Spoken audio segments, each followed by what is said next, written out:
Trending accident took place in your state, in Mizoram, and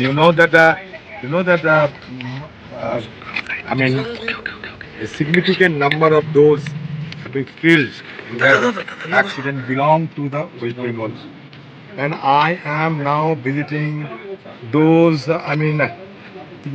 ill-fated families who have lost their dear one. So now all the families, what I have observed, that all the families who have lost their someone very dearest, husband or son, etc., they belong to a very poor and vulnerable section of our society. চেষ্টা করব আপনাদের মাধ্যমে দরখাস্ত করছি বাংলার মুখ্যমন্ত্রীকে যে এই গ্রামে যেখানে মৃত্যুর মিছিল, যেখানে মৃত্যু পল্লী তৈরি হয়ে গেছে, সেই মৃত্যুর মিছিলের এই গ্রামে এসে আমার আপনার কাছে দাবি বাংলার মুখ্যমন্ত্রী যে এই পরিবারগুলোর পাশে দাঁড়ান। 2 লক্ষ টাকা দিয়ে উপহাস করবেন না, এতে কিছু হয় না। আপনি তাদের পরিবারের পাশে দাঁড়ান।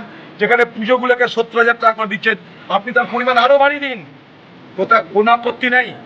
পাশাপাশি আমি মালদা জেলার মানুষকে বলবো যে তারাও যেন এই পরিবারগুলোর পাশে দাঁড়িয়ে তাদের যা কিছু ক্ষমতা আছে যেন একটু করে আর্থিক সাহায্য করে। তারা বড় অসহায় আজকে, তারা কাল থেকে খাবে কি তারা জানে না। বাচ্চা কাচ্চা নিয়ে তাদের অনিশ্চিত অন্ধকার ভবিষ্যতের জন্য আতঙ্কে দাঁড়িয়ে আছে। দয়া করে মালদার মানুষ তাদের পাশে দাঁড়ান, এই আবেদন। গ্রাম বাংলা আমাকে বলেছে এই টাকায় আমরা রেতে কিছু পাওয়া যাবে না, দেওয়া না দেওয়ার সমান। বলছে না দাদা আপনি ভাবিয়েন না স্যার, আমরা 10 লাখ পর্যন্ত ভাবছি, 10 লাখ পর্যন্ত ভাবছি। 10 লাখ বাংলার সরকারকে বলে, পশ্চিমবঙ্গের সরকারকে আপনি পুজোতে 70 লাখ করে দিন, এদের একটু বেশি করে টাকা দিন আপনি প্লিজ। আপনি মহাজনদেরকে আরও টাকা দিন, কিন্তু এই গরিব পরিবারের পাশে থাকুন। কেউ নেই এদের পাশে, কালকে কি খাবে তা এরা জানে না।